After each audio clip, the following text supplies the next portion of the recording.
Varicose veins కి సరైన చికిత్స కోసం సంప్రదించండి ఎవిస్ హాస్పిటల్. నమస్కారం. విష్ణు పురాణం 25వ భాగంలోకి వచ్చాం. ప్రద్యుమ్నుడు మాయావతి వివాహం జరిగిందని చెప్పుకున్నాం. మాయావతి శంబరాసురుడి దగ్గర నుంచి అతని దగ్గర ఉన్న సమయంలోనే చేప గడుపులో లభించినటువంటి ప్రద్యుమ్నుని పెంచింది. తర్వాత అతన్ని వివాహం చేసుకుందని పురాణం కథలో చెప్పబడిందండి. తర్వాత చెప్తున్న రుక్మిణి యందు కృష్ణ పరమాత్మకి చారుధేష్ణుడు, చారుదేహుడు, వీర్యవంతుడు, సుషేణ్యుడు, చారుగుప్తుడు, భద్రచారుడు, సుచారుడు, మహాచారుడు అని కుమారులు కలిగారు. కడసారి సంతానం ఒక ఆడబిడ్డ కూడా కలిగిందట, చారుమతి అట. మనము కుండిన నగరంలో చారుమతీదేవి అని కథ చెప్పుకుంటూ ఉంటాం. ఎప్పుడది వరలక్ష్మి వ్రతానికి చారుమతీదేవి కథ చెప్తాం కదా. ఈ చారుమతి పేరు ఈ విష్ణు పురాణంలో ఉన్నది, శ్రీకృష్ణుని కుమార్తెగా చెప్పబడుతోంది. తర్వాత ప్రద్యుమ్నుడు ఈ మాయావతితో వివాహం తర్వాత రుక్మి కూతురిని స్వయంవరంలో పెళ్ళాడేట. ఈ రుక్మి ఎవరు? రుక్మిణీదేవి యొక్క అన్నయ్య, కృష్ణుని యొక్క బావమరిది. ఆయన కూతుర్ని వివాహం చేసుకున్నాడు. వాళ్ళ యొక్క కుమారుడే అనిరుద్ధుడు. అయితే రుక్మిణి తర్వాత కాలంలో ఏం జరిగిందో చెప్తున్నారు. ఒకనాడు ముఖ్యులైన దేవతలతోటి ఇంద్రుడు ఐరావతారూఢుడై ద్వారకా నగరానికి వచ్చాడట. ఇంద్రుని రాక పురరక్షకుల చేత తెలుసుకున్నటువంటి కృష్ణుడు బలరామాదులతో వెళ్ళి ఆదరంగా ఆయన్ని ఎదుర్కొని తీసుకొచ్చి బంగారు గద్దె మీద ఇంద్రుడిని, సముచితమైన ఆసనాల మీద మిగిలిన దేవతలందరినీ కూర్చోబెట్టి ఆచారం ప్రకారంగా, భూలోకాచారం ప్రకారం మర్యాదలు చేశాడు. కృష్ణుడు ఆనందించి ఏమన్నాడంటే, దేవా, నువ్వు లోకాలకి క్షేమంకరుడివి, అలాగే భూలోకానికి క్షేమం కలిగించాలని యదువంశాన ఆవిర్భవించిన వైకుంఠనాథుడివి, నీ దయచేత కదా లోకాలన్నీ హాయిగా సంతోషంగా ఉంటున్నాయి తండ్రి. దేవతలు, సోమయాజులు యజ్ఞాంశాలను అగ్నిముఖాన ఆరగిస్తూ ఉంటారు. ఇప్పుడు ఆ అదృష్టం ప్రస్తుతం అంతరించిపోయింది. అది విషయం చెప్తున్నాను వినన్నారు. భూలోకంలో జరిగే యజ్ఞయాగాదులన్నిటిలోంచి ఇక్కడ వేసిన హవ్యాన్ని ఏ దేవత పేరుతోటి హవ్యాన్ని అగ్నిహోత్రుడికి సమర్పిస్తారో అగ్నిహోత్రుడు తన వంతు ఉంచుకుని మిగిలిన వాళ్ళ యజ్ఞ భాగాలని ఎవరి పేరు మీద వేసింది వాళ్ళకి అప్పచెప్పటం విధి. పేర్లు చెప్పకపోయినా అప్పగించవలసిన దైవాలు కూడా కొంతమంది ఉన్నారు. వాళ్ళకి ఇచ్చేసేయాలన్నమాట. ఇప్పుడు ఆ అవకాశం తగ్గిపోయిందట. భూమి యొక్క పుత్రుడు నరకాసురుడు తనలాంటి దుష్టదైత్యులతో ప్రాగ్జ్యోతిష్యం అనే నగరంలో ఉన్నాడు. లోకాలను రకరకాల దుశ్చేష్టలతోటి ఏడిపిస్తున్నాడు. తానే యజ్ఞపురుషుణ్ణని, యజ్ఞభాగం తనకే ఇవ్వాలని శాసిస్తూ యజ్ఞాలే సాగనివ్వకుండా చేస్తున్నాడు. అందమైన కన్య కంటపడితే ముందు వెనకలు ఆలోచించకుండా బలాత్కరించి ఎత్తుకుపోతున్నాడు. అలా ఎందరినో ఎత్తుకుపోయి ప్రాగ్జ్యోతిష్యపురంలో అనేకమైన భవనాలలో దాచిపెడుతున్నాడు. సిద్ధసాధ్యాదులను కూడా అసాధ్యమైన పరాక్రమ ప్రభావంతో దిక్కుదారి లేకుండా చేసేసాడు. జలాన్ని ఇచ్చేటువంటి వరుణుడి యొక్క తెల్లటి పట్టుగొడుగుని, దివ్యరత్నమణిమయమైనటువంటి మందరగిరి యొక్క శిఖరాన్ని, అమృతమూర్తులైన మా తల్లి కుండలాలను కూడా, అదితి కుండలాలను కూడా ఎత్తుపోయాడు. నా రాజ్యానికి ప్రధానమైన ఐరావతాన్ని కూడా మాయం చేయడానికి చూస్తున్నాడని మాకు ఏమంటారు, ఇంటెల్ అని చెప్తారు కదా, అలాంటిది ఒక చారుల ద్వారా వార్త వచ్చింది. ఈ దుష్ట నిగ్రహము శిష్టానుగ్రహము చేసేవాడేవు కనుక నీకు తెలియజేయవలసి వచ్చింది నాయన.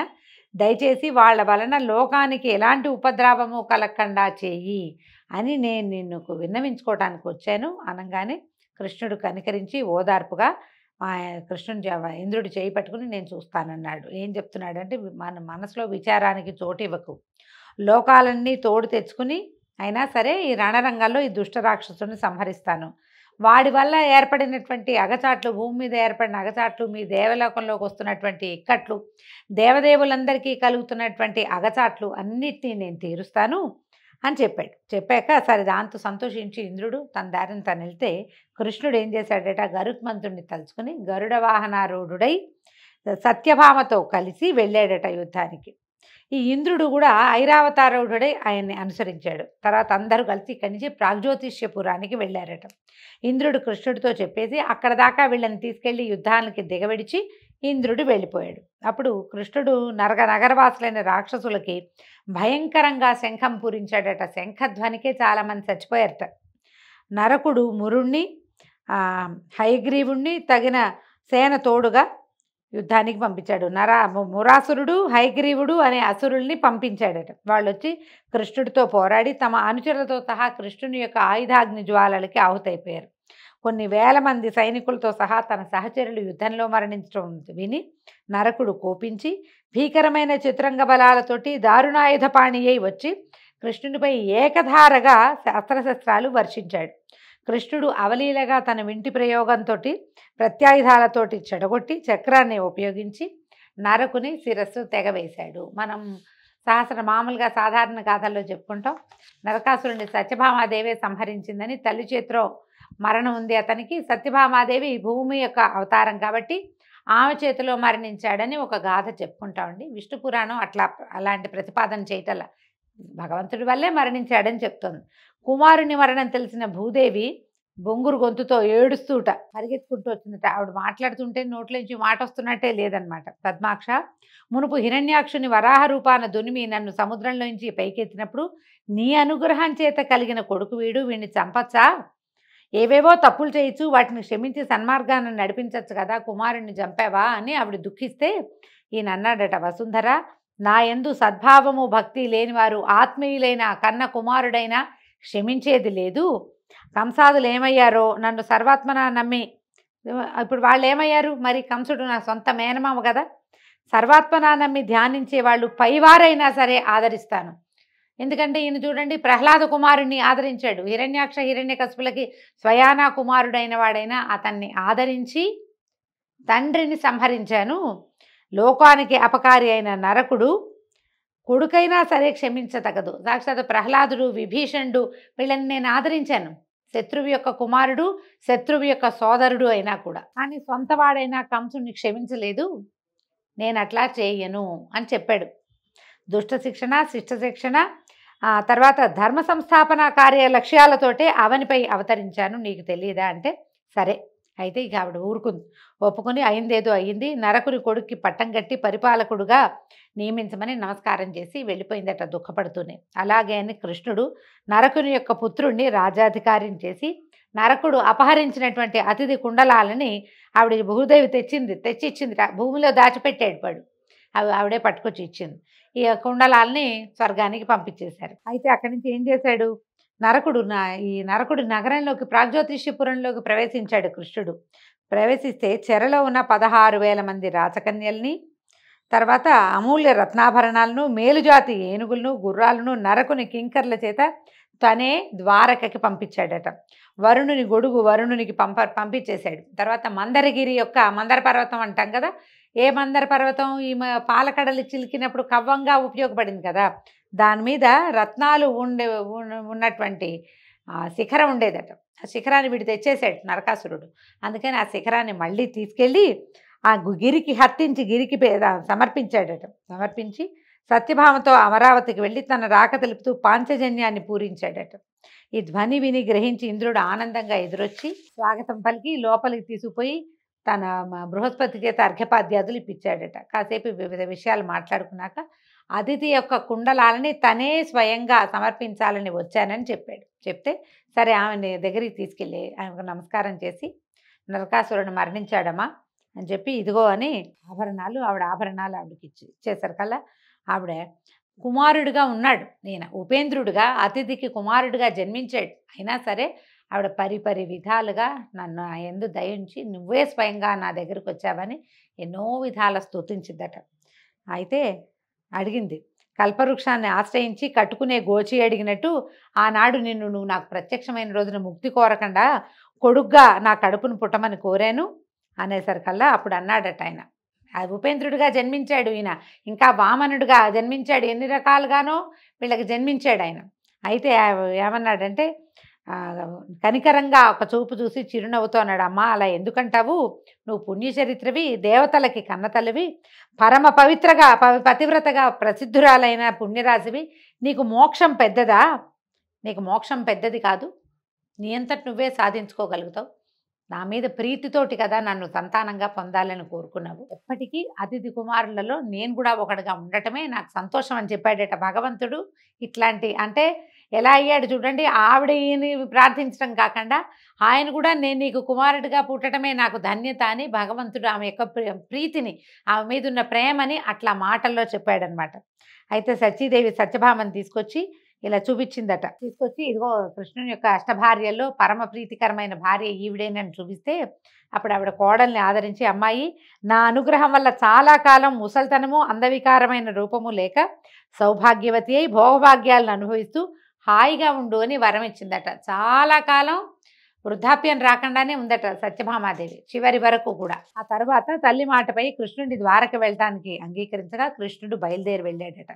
గరుడుడిపై నందనవనం ప్రాంతం వైపు నుంచి వెళ్తుంటే దివ్య కుసుమ పరిమళంతో తుమ్మెదల ఝంకారంతో మందవాయువు సత్యాకృష్ణులకు స్వాగతం పలికిందట. సత్య ఆనందంగా ఆశ్చర్యంగా ఆ దివ్యవనం దాంట్లో ఉన్న పారిజాత వృక్షాన్ని చూసి ఇలా అన్నదట, ఈ పారిజాతం ఈ నందనవనానికే దివ్యాలంకారంగా ఉంది కదా, తరగని కమ్మని తావితో ఉండే ఈ పారిజాత కుసుమాలు నిత్యము సఖులు తాను కొప్పును ధరిస్తూ ఉన్నటువంటి ఈ ఇంద్రసుందరైన ఈ సచీదేవి ఎంత అదృష్టవంతురాలు, ఇంద్రుని కన్నా మిన్నగా భోగాలు ఇచ్చేవాడివి నువ్వేనని అందరూ చెప్పుకోవటమే కానీ నీ భార్యనైన నాకు ఆ ఇంద్రుని భార్యకి లభించే భోగం లభించట్లేదు. ఇలాంటి దివ్య కుసుమ ధారణ అద్భుతమైన పుష్పాలని తల్లో పెట్టుకునేటువంటి అవకాశం భోగం నాకు లేదు కదా. సరే, ఇప్పుడు నేను నీతో యుద్ధానికి వచ్చాను, నువ్వు నా కోరిక తీర్చు. ఈ పారిజాత వృక్షాన్ని తీసుకుపోయి నా మేడ పెరట్లో నాటితే ప్రతిదినము చెలికత్తెలు ఈ పువ్వులు పెట్టి నా కొప్పులో ముడుస్తుంటే నాకు కలిగే సంతోషము సంతృప్తి మామూలు కాదు కదా. అప్పుడప్పుడు రుక్మిణి జాంబవతి మొదలైన నా సౌతులకు కూడా పళ్ళాలతో ఇన్ని పువ్వులు పంపిస్తూ ఉంటాను. వాళ్ళు అవి తీసుకుని నా ఆధిక్యానికి వాళ్ళు సిగ్గుపడాలి. మరి నా కోరిక తీర్చు. ఇంకా నీకు నా మీద ప్రత్యేకమైన ప్రేమ ఉన్నట్టు నేను నమ్ముతాను నువ్వు ఈ పని చేస్తే అనేసరికల్లా ఈయన ఏం చేశాడట, కృష్ణ పరమాత్మ కథ చూడండి ఎలా మారిందో. ఇక్కడ ఆ నందనవనంలోకి ప్రవేశించి సమూలంగా ఆ వృక్షాన్ని ఇట్లా కౌగిట పట్టుకున్నాడట. ఒక చేత్తో బాహుతోటి చుట్టి పట్టుకుని సత్యభామని లేవదీసినంత సులువుగా ఈ దివ్య పారిజాత వృక్షాన్ని లేవదీయబోయాడట. దిగిపోయేసరికల్లా వనపాలకులు పరిగెత్తుకుంటూ వచ్చి, ఈ చెట్టు ఏమయ్యా, ఈ చెట్టు పుష్పాలు దేవరాజు భార్య సతీదేవి ముడుచుకోవాలి కానీ మానవాంగలకి నిమేషులు చేయవలసిన పని కాదు, మీకు రెప్పపాట్లు ఉన్నాయి, అనిమేషులు అలంకరించుకోవాల్సినటువంటి పువ్వులు ఇవి, మానవాంగలకి అవకాశం లేదు. ఈ విషయం తెలిస్తే ఇంద్రుడు అలిగి ఎంత కోపం తెచ్చుకుంటాడో, ఆయనతో స్నేహం కావాలంటే ఈ చెట్టు వైపుకి తల తిప్పి కూడా చూడొద్దు, నువ్వు మీ దారిని మీరు వెళ్ళండి, ప్రయాణమై వెళ్తున్న వాళ్ళు అనగానే కృష్ణుడు నవ్వాడట. నవ్వి ఊరుకున్నాడు ఆయన ఏమల్లా. కానీ సత్యభామ ఒప్పుకోలేదట. చాలించండి మీ మాటలు, ఎక్కడ ఇంద్రుడు, ఎక్కడ శచి, ఎక్కడ పారిజాతం, ఇది సముద్రంలో నుంచి వచ్చింది, క్షీరసాగరంలో నుంచి వచ్చింది కదా పారిజాత వృక్షం, ఇది అన్ని లోకాల వారికి దీని మీద అధికారం ఉంది. కాగా నా భర్త అయినా సామాన్యుడిగా చూసి ఏదో పిచ్చివాగులు బాగుతున్నారు. మీ ఇంద్రుడికి మీ దేవతలకు ఆరాధ్యుడైన మహానుభావుడు, వీళ్ళంతా ఇప్పుడే ఇక్కడ ఆరాధించడం మీ శచికి తెలియదు, ఇప్పుడు ఇంత ఆరాధించారు. ఒకవేళ ఆవిడ భర్తకి శచీదేవి భర్తకు కనుక భుజబలం ఉన్నట్టయితే నా మొగుడు భర్తని ఎదిరించి ఈ చెట్టుని దక్కించుకోమను, అనవసరమైన గొణుగుడు ఎందుకు అని ఆవిడ సంబంధం లేని శచీదేవి పేరెత్తి యుద్ధానికి పురికొల్పింది సత్యభామాదేవి. స్త్రీలు ఇలాంటి పనులు చేస్తారని చెప్తున్నాడండి. ఒట్టి పుణ్యానికి రెచ్చగొడతారనమాట. వాళ్ళు వద్దన్నారు. ఈయన ఓసారి నేను ఇంద్రుడిని అడుగుతాను, ఇంద్రుడితో మాట్లాడతానంటే సరిపోయేది. కానీ ఇప్పుడు ఒప్పుకోలేదు. మా ఆయన తక్కువ అనుకున్నావా, ఆయన చాలా లోకపాలకుడు, వీళ్ళందరినీ మావాయడే రక్షించాడు, ఆవిడెవరు కావాలంటే ఆవిడని అలా చేయమని, ఈ పువ్వులు కావాలంటేనని రెచ్చగొట్టి వదిలిపెట్టింది. ఈ వనపాలకులు పరిగెత్తుకుంటూ వెళ్ళి సత్యాదేవి ఏమందో శచీదేవికి చెప్పారు. చెప్పగానే ఆవిడ కోపించి భర్తకి చెప్పింది. ఇంద్రుడు కోపించి చతురంగ బలాలతోటి కృష్ణుడి మీద యుద్ధానికి వెళ్ళాడట. యుద్ధం మహోద్ధతంగా జరిగింది. కృష్ణుడు లోకభీకరంగా పాంచజన్యం పూరించి విల్లు సారించి ఏకధాటిగా శరప్రయోగం చేశాడు.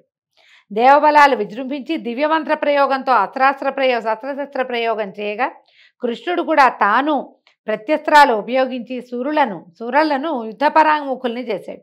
అలాగే గరుత్మంతుడు కూడా ముక్కుతో కాళ్లతో సుర సైనికుల్ని చీల్చి చెండాడాడు. ఇంతలో ఇంద్రుడు ఐరావతారూఢుడై తన సైనికులతోటి వచ్చి వజ్రాన్ని కృష్ణుడి మీద ప్రయోగించాడు. అయితే అది కృష్ణుడి మీదకి వచ్చి ఆయన ఏం చేయలేక పక్కకి వెళ్ళిపోయింది. అంతలో కృష్ణుడు ఏం చేశాడు, యుద్ధోన్మత్తత, మనం పోట్లాడుతుంటే ఇంకా అయిపోతుంది, ముందేదో మాటలు వస్తాయి, తర్వాత చేతులు కలుస్తాయి, తర్వాత జుట్లు పట్టుకుంటారు, కాళ్ళు చేతులు అన్నీ లేస్తాయి కదా, ఎవరైనా దానికి అతీతులు కాదు. ఎప్పుడైతే ఈ వజ్రం తన మీదకి ప్రయోగించబడిందో కృష్ణుడు చక్రం తీశాడట. లోకమంతా ఆక్రోశించింది. ఆ విషయం తెలిసి శచీదేవి పరుగునొచ్చి శిరసు వంచి చేతులు జోడించి నమస్కారం చేసి పరిపరి విధాలుగా ప్రార్థించిందట. బతిమలాడింది, నాది దేవపతి తప్పులు పట్టించుకోవద్దు, నాకు దయచేసి పతిభిక్ష ప్రసాదించు అని వినయంతో భక్తిభావంతో నమస్కారం చేసింది. శచీదేవి ప్రార్థనలకి కృష్ణుడు ప్రసన్నుడై ఆదరించాడు.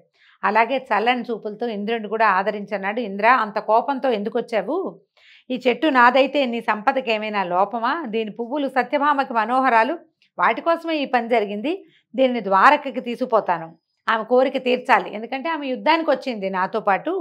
వనపాలకులు చెప్పింది విని ఆలోచించక ఇంత కోపంతో యుద్ధానికి వచ్చావు, ఇదేం పని అని అడిగేసరికల్లా అప్పుడు ఇంద్రుడు చెప్పాడట, వాస్తేవా, మానవ లోకంలో ఉండవలసింది కాదు ఈ వృక్షము, నిజానికి ఇది దివ్య వృక్షం. మనుషులకి నిద్రాహారాలు చాలా ఉంటాయి, మానవ లక్షణాలు, వాటి మధ్య ఉండదగింది కాదు. నీ మాట కాదని లేక అంగీకరిస్తున్నాను, తీసుకెళ్ళు. నీ అవతార సమాప్తి అయిన వెంటనే ఈ చెట్టు నందనవనానికి చేరాలి, అలాగే అగ్గాక అని అడిగేసరికల్లా కృష్ణుడు కూడా తథాస్తు అన్నాడు. నా అవతార పరిసమాప్తి తర్వాత ఆయుధాలు అన్నీ స్వస్థానాన్ని చేరుకుంటాయి, అలాగే పారిజాత వృక్షం కూడా స్వస్థానానికి చేరుకుంటుందని అభయం ఇచ్చి ఆ పారిజాత వృక్షంతో భూలోకంలోకి వచ్చాడు. ద్వారకా నగరానికి ప్రవేశించి తర్వాత ఆ చెట్టుని సత్యభామ ఇంటనున్న ఉద్యానవనం నడుమ ప్రతిష్ఠించారు. దీనికి మన వాళ్ళు కొంచెం కల్పితం ఏం చేశారంటే, ఆ ఒక పువ్వుని నారదుడు తెచ్చినట్టు, అది కృష్ణుడు రుక్మిణీదేవికి ఇచ్చినట్టు, దాంతో రెండో ఆవిడకి కోపం వచ్చి నాకు ఆ చెట్టు కావాల్సిందే అన్నట్టు ఈయన యుద్ధానికి వెళ్ళినట్టు. అయితే ఇక్కడ కథలో పురాణంలో ఏం చెప్తారంటే, ప్రాగ్జ్యోతిష్యపురం నుంచి అదితి కుండలాలు తీసుకునే కృష్ణ పరమాత్మ వెళ్ళినప్పుడే ఇది జరిగిందని చెప్పబడింది. యుద్ధం మాత్రం అలాగే ఉంది. అయితే నరకుని నగరంలో ఉన్న తను తీసుకొచ్చిన 16,000 కన్యకలన్నీ కూడా సుముహూర్తాన పరిగ్రహించి వారికి వేరువేరుగా భవనాలు, ఆహార పదార్థాలు, దాసదాసీజనం, అంబరాభరణాలు సమృద్ధిగా కలిగించి అందరికీ అన్ని రూపాలతోటి కూడా కృష్ణ పరమాత్మ ఆనందాన్ని కలగజేస్తూనే ఉన్నాడట. కొంతకాలానికి ఆ కాంతలైందు 32,200 మంది కుమారులు జన్మించారట. అలాగే రుక్మిణికి ప్రద్యుమ్నాదులు, సత్యభామకు భానుకాదులు, జాంబవతికి సాంబాదులు, నాగ్నజితికి భానువిందాదులు, ఇట్లా మహిషుల యందు కూడా 8 మంది భార్యల యందు కూడా కృష్ణుడు ఆనందంగా సంతానంతో కాలక్షేపం చేస్తూ ఉన్నాడు. బలి కుమారుడైనటువంటి బాణాసురుడు శంకరుని గూర్చి తపస్సు చేయగా శంకరుడు ప్రత్యక్షమై వాడికి కోరిన వరాన్ని ఇస్తాననేసరికి నా నగరానికి పాలకుడుగా ఉండమని బాణాసురుడు పరమేశ్వరుని కోరుకున్నాడు. 1000 చేతులు కౌమారత్వము వాడి ముఖ్య వరాలు. అందులో ఏమిటి, బాణాసురుడికి 1000 చేతులు అంటున్నారు, కానీ మనకు తెలిసింది 10 చేతులు బాణాసురుడికి అని చాలా కథల్లో వింటామండి. కౌమారత్వం ఎప్పుడూ యవనవంతుడిగా ఉండే వరాన్ని పొందాడట. బాణుడు అసురనాయకుడై శోణపురం రాజధానిగా చేసుకుని అందుండి తన రాజ్యాన్ని నడుపుకునేవాడు. వాడిని ఎవ్వరూ ఎదిరించలేక ఎక్కడెక్కడ ఉన్న రాక్షసులు వచ్చి బహుమతులిచ్చి అతనికి సహచరులుగాను అనుచరులుగాను అయిపోయారు. క్రమంగా పేరు ప్రఖ్యాతి కలిగినటువంటి బాణునికి గర్వం ముదిరి యుద్ధకాంక్షతో ఇంటి దగ్గర నుంచి బయలుదేరి తన పురరక్షకుడుగా ఉన్నటువంటి శంకరుని వద్దకు వెళ్ళి ఇట్లా అన్నాడట, త్రిపురాంతక 1000 చేతులు అసాధారణమైన భుజబలము ప్రసాదించావు, యుద్ధం చేద్దామంటే ఎవడూ కనపడ్డాయే, చేతుల తీరేమో దుర్భరంగా ఉంది, తీటగా ఉంది చేతుల తీట వీడికి, దయచేసి యుద్ధానికి సిద్ధపడవలసింది అని అనేసరికల్లా ఈ బాణాసురుడి ప్రగల్భ వాక్కులు విని పార్వతీదేవి అందుట, బాణా కొంచెం ఓర్చుకో, నీ మయూరకేతనం కింద పడగా నీ కోరిక తీరే ఘోర రణం సంప్రాప్తం అవుతుంది, పో వెనక్కి అని చెప్పిందట. ఎప్పుడైతే నీ మయూర ధ్వజం, అతని ధ్వజం మయూరమట, అది కింద పడుతుంది ఒకనాడు, అప్పుడు నీకు యుద్ధం ఈ తీట తీరుతుంది, పరమేశ్వరుని యుద్ధానికి ఆహ్వానించద్దు, వెనక్కి వెళ్ళిపోమని ఆవిడ ఆజ్ఞగా చెప్పింది. సరేనని బాణాసురుడు ఏం చేశాడు, లోపలికి నగరంలోకి వెళ్ళిపోయాడు. రోజు ఆ దానికేసి చూస్తుండేవాడట, జెండా కేసి, ఎప్పుడు జెండా పడుతుందా, ఎప్పుడు యుద్ధం చేద్దామా అని. ఇలా ఉండగా మయూర ధ్వజం ఒకనాడు నేల కూలిపోయిందట. చూసి బాణుడు సంతోషించాడు. అలా ఉండగా పార్వతీ సహితుడే పరమేశ్వరుడు సురాసుర కాంతలతోటి ఉద్యానవనంలో విహరిస్తున్నారట. పార్వతీ పరమేశ్వరులు ఇద్దరు ఉన్నారు. బాణాసురుడి శోణపురానికి రక్షకులుగా, నగరపాలకులుగా ఉన్నారు. ఈ బాణుడి కూతురైనటువంటి ఉషాకుమారి నాకు ఇంకా పతి రాలేదు, నాకు భర్త లభించలేదని గౌరీదేవి దగ్గర చెప్పిందట. చెప్తే గౌరీదేవి పార్వతీదేవి చెప్పింది, బాల, వైశాఖ శుద్ధ ద్వాదశి నాటి రాత్రి కలలో నిన్ను కలసి అలరించిన వాడు నీ పతి అవుతాడు అని వరం ఇచ్చేసరికల్లా ఈ అమ్మాయి చాలా ఆనందించింది. కాగా గౌరీదేవి చెప్పిన నాటి రాత్రి అపరమన్మథుడైన యువకుడు ఒకడు నిద్రలో కనపడి ఉషతో శృంగార విలాసాలతోటి పాల్గొని ఆమెను అలరించి అదృశ్యుడైపోయాడట. తెలివి వచ్చిన ఉష తన శరీర పరిస్థితిని చూసుకుంది. అయితే అమ్మాయి తెలుసుకుంది ఇదేంటంటే కలలో జరిగినా కూడా నిజంగా జరిగిన లాంటి భావాలలో ఉన్నదన్నమాట. కాబట్టి ఈ నేటి రాత్రి కలలో కనిపించిన వాడే నా నాథుడు, నా పతి కావాలి, ఇది ఎట్లా, ఈ పని ఎలా కుదురుతుంది అని ఆలోచించి ఈ మహామంత్రిగా ఉన్నటువంటి కుంభాండు అనేవాడికి ఒక కూతురు ఉందట, చిత్రరేఖ. ఆ చిత్రలేఖను పిలిచి, వీళ్ళిద్దరు బాగా స్నేహితులు, ఒకళ్ళకొకళ్ళు పంచప్రాణాలు ఇచ్చుకోగలరు అనమాట. పిలిచి, నాకు నిన్న రాత్రి ఒక కల వచ్చింది, ఎంతో అందంగా ఉన్న ఒక పురుషుడు నాతోటి కలిసి ఉన్నాడు, నాకు అతను కావాలని అడిగింది. అడిగేసరికల్లా చిత్రరేఖ అంది, దానికి అంత ఆలోచించడానికి ఏమిటి, నేను ఉండటం ఎందుకు, ముల్లోకాల్లో ఉన్నటువంటి ప్రసిద్ధులైన అందగాళ్ళైన యువకుల పటాలు తెస్తా, వాళ్ళల్లో నువ్వు ఎవరితోటి నువ్వు కలిసేవని నీకు అనిపించిందో అతనికి చెప్పు, నేను వాడిని తీసుకొస్తానంది. అయితే ఈవిడ ఏం చేసింది, అందరివి చిత్రపటాలు రాసి పట్టుకొచ్చి ఇచ్చింది. ఈ అమ్మాయి ముందు ఉషాదేవి ముందు స్వర్గంలో ఉండే యువకులందరినీ చూసింది, తర్వాత పాతాళంలో వాళ్ళని చూసి అవేవి కాదని పడేసింది పక్కన. చివరికి మానవలోక యువకుల్ని పరిశీలిస్తూ ఈ ద్వారక అనిరుద్ధుడు అంతఃపుర సమాచారం తెలుసుకుని చూపించింది. అనిరుద్ధుడు అనేవాడు ఒకడున్నాడు. వీడెవడు అనిరుద్ధుడు, ప్రద్యుమ్నుని కుమారుడు. ప్రద్యుమ్నుడు కృష్ణుడు, శ్రీకృష్ణుడు రుక్మిణీదేవి యొక్క కుమారుడు. అప్పుడు శంబరాసురుడికి దొరికాడు కదా, అతను అనమాట, అతని కుమారుడైన అనిరుద్ధుడు. చెప్పేసరికల్ ఈ చిత్రలేఖ చూపిస్తే, అబ్బో గడుస్తానివి, నువ్వు అదృష్టంతరాలు, నిజంగానే నవమన్మథుడు అని చెప్పి రాత్రికి రాత్రి ఆకాశ మార్గాన ద్వారకకి వెళ్ళి రాక్షసమాయతోటి అనిరుద్ధని భవనంలో ప్రవేశించి నిద్రలో ఉన్న అతనిని తన మాయతోటి బంధించి గాల్లో తీసుకొచ్చి ఉషకప్పచెప్పింది. తర్వాత ఈ అనిరుద్ధుడు అంతఃపురం చేరాడు. అక్కడ ఒక అందమైన అమ్మాయి ఉంది, నువ్వు నా కల్లో కనపడ్డావు, అందుకని నేను నిన్ను తెప్పించానని చెప్పింది. వాళ్ళిద్దరూ హాయిగా కులసగా కాలక్షేపం చేయటం మొదలుపెట్టారు. కొన్ని రోజులు అయ్యేసరికల్లా ఏమైంది, ఈ బాణాసురుడికి కన్యాంతఃపురంలో అన్యపురుషుడు ఎవడో ఉన్నాడని తెలిసిపోయింది. కొంతమంది భటుల్ని పంపించాడు. ముందు అనిరుద్ధుడు ఖడ్గపాణి అయి విజృంభించి బాణుని వీరభటులను యమపురికి పంపించేసరికల్లా బాణుడు ఏం చేశాడు, ఆయనే డైరెక్ట్గా యుద్ధానికి వచ్చి సరాసరి యుద్ధం నేరుగా యుద్ధం చేసి నిశితాస్త్ర ప్రయోగాలను వెలయించి నాగపాస బద్ధుని చేసి కూతురుతో సహా అనిరుద్ధుని చెరసాలలో పడేశాడట. అయితే ఇక్కడేమైంది, ఈ కుర్రాడు ఎక్కడికో వెళ్ళాడు అనుకుంటున్నారు వాళ్ళు. ఎక్కడికి వెళ్ళాడో, మాయమయ్యాడు, ఎక్కడికి వెళ్ళాడో తెలీదు. యువకుడు ఏదో వేటాసక్తికో ఏదైనా కన్యాన్వేషణకో వెళ్ళాడు అనుకున్నారు. ఇక్కడ ఏదో ప్రమాదం జరుగుంటుందని వాళ్ళు ఊహించలే. నారదుడు కలహాసనుడు ముందు కథల్లో కూడా చెప్పుకున్నాం మనం. ద్వారకకు వెళ్ళి కృష్ణుడిని దర్శించి పార్వతీదేవి బాణాసురుని కూతురైన ఉషకి ఏం చెప్పిందో, ఆ తర్వాత అనిరుద్ధుడిని బాణుడు ఎట్లా నాగపాసబద్ధుని చేసి చెరలో ఉంచాడు, ఈ మొత్తం మధ్యలో చెప్పుకున్న కథ అంతా తీసుకెళ్ళి అందించగానే వెంటనే కృష్ణుడు బలభద్ర ప్రద్యుమ్నాదులు రణకోవిదులు వెంటరాగా గరుడవాహండై శోణపురానికి వెళ్ళి లోకభీకరంగా పాంచజన్యాన్ని పూరించాడట. ఆ శంఖధ్వనికి జగమంతా తల్లడిల్లిపోయింది. అంతలో శివుడు పురరక్షణకి ఒక జ్వరశక్తిని కల్పించి పంపించాడట. అయితే ఆ జ్వరశక్తి బయటకు వచ్చి మంత్రించిన భస్మాన్ని బలభద్రుడి మీద జల్లిందట. ఆ భస్మం మీద పడేసరికల్లా బలరాముడికి ఒక వేడి వచ్చేసింది. జ్వరం అంటే టెంపరేచర్ మామూలు జ్వరమే, ఒళ్ళంతా ఉడికెత్తిపోయింది. ఆ జ్వరంతో స్పృహ తప్పిపోయాడట. తప్పేసరికల్లా ఆయన తీరు చూశాడు. చూసి కోపము సంతాపము, మా అన్న మీదకే వస్తావంటే అన్న మీదకి వస్తే కృష్ణుడి మీదకి వచ్చినట్టే. అయితే ఇంత జ్వరంతో స్పృహ తప్పిపోయిన బలభద్రుడిని లేవదీసి కౌగులించుకున్నట్టు. ఈయనేమిటి పూతన దగ్గర చనుబాలు దాగి ఒక గుక్కెడి పాలతో దాని ప్రాణాలు హరించినవాడు. జ్వరం ఒక లెక్క, ఈ కావుగలించుకునేసరికల్లా ఆయన జ్వరం అంతా వదిలిపోయి ఈయనకి స్పృహ వచ్చేసింది.